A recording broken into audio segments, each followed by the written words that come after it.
Oke, ini materi terakhir untuk regresi dan korelasi, yaitu menghitung koefisien determinasi. Apa itu koefisien determinasi? Jadi, secara definisi, dia adalah fungsinya adalah untuk memperlihatkan bagaimana besar pengaruh variabel X terhadap variabel Y. Jadi, kalau yang koefisien korelasi itu menunjukkan seberapa kuat hubungannya, kalau yang ini menunjukkan seberapa besar pengaruh variabel X terhadap variabel Y.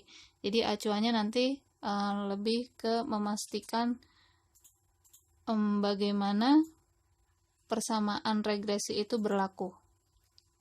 Ya, jadi kegunaannya adalah ini sebagai ukuran ketetapan atau kecocokan garis regresi yang kita cari dari hasil pendugaan terhadap sekelompok data hasil observasi. Jadi ini ya, jadi dia menganalisis mengenai kecocokan garis regresi, di mana garis regresi ini adalah berupa persamaan regresi linear yang tadi sudah kita cari. Kemudian, makin besar nilai R kuadrat, maka semakin bagus garis regresi yang dibentuk. Sebaliknya, kalau R kuadratnya semakin kecil, maka garis regresinya semakin tidak tepat untuk mewakili data hasil observasi. Jadi ini mainannya koefisien determinasi ini untuk menggambarkan sampel ya. Kemudian di mana koefisien determinasi ini bisa digunakan untuk mengukur besarnya sumbangan variabel X terhadap variabel Y. Sumbangan dari variabel bebas terhadap variabel terikat. Jadi seberapa besar pengaruhnya. Nanti keluarnya hasilnya adalah berupa angka. Nah, rumusnya sederhana seperti ini saja, yaitu dari koefisien korelasi yang sudah dicari, sudah kita dapatkan, dikuadratkan, kemudian dikali 100%. Interpretasi dari maksud pencarian koefisien determinasi adalah seperti ini. Jadi misalnya koefisien determinasi kita dapat hasilnya adalah 80%. Maka bisa dikatakan bahwa variasi variabel Y yang dapat dijelaskan oleh variasi variabel X oleh persamaan regresi yang sudah didapatkan itu sebesar 80%. Sisanya yaitu 20% dijelaskan oleh faktor lain di luar variabel pada persamaan regresi tersebut. Seperti itu.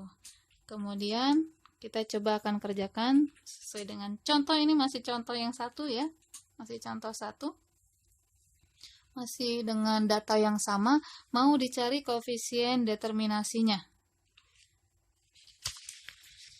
Dan kalau kita lihat dari rumus, bahwa rumus koefisien determinasi itu hanya membutuhkan R saja, yang kemudian dikuadratkan. Oke. Kita akan hitung.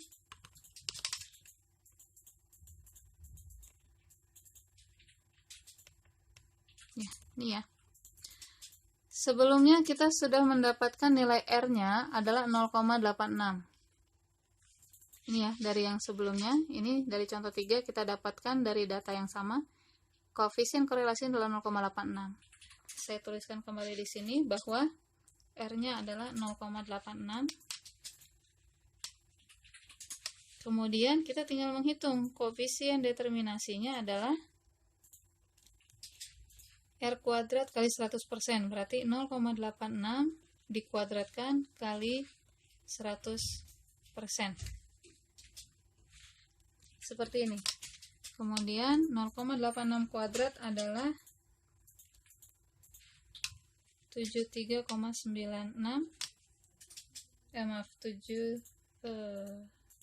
Ini hasilnya adalah 7,96% ya.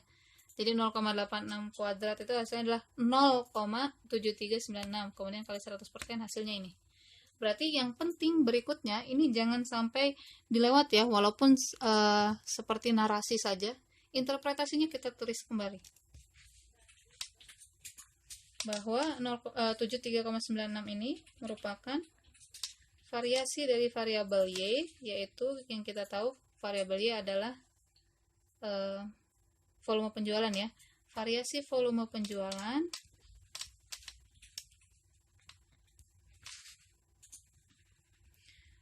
dapat dijelaskan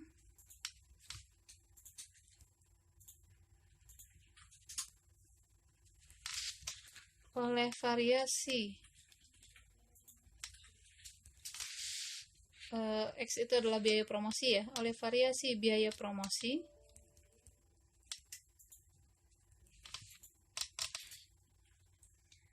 pada persamaan regresi yang kita dapatkan kemarin, pada persamaan regresi, yaitu Y topi sama dengan, ini ya, saya tulis kembali yang ini, Y topi sama dengan 40 ditambah 1,5 X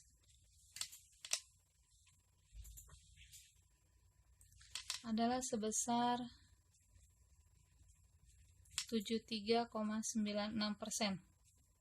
Jadi si variabel X ya, biaya promosi ini adalah variabel X dan volume penjualan ini adalah variabel Y. Jadi pengaruh variabel X atau pengaruh biaya promosi terhadap volume penjualan itu sebesar 73,96 ketika menggunakan persamaan regresi ini. Sedangkan sisanya kita tulis juga ya.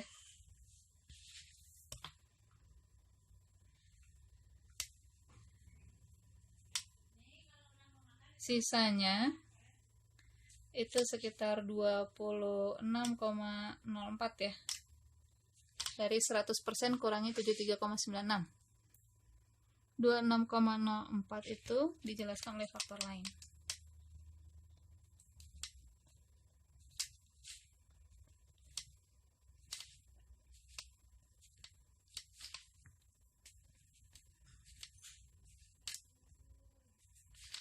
Di luar variabel pada persamaan regresi tersebut.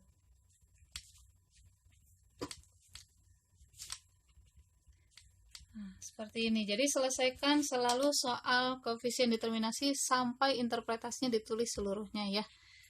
Oke, selesai sampai sini.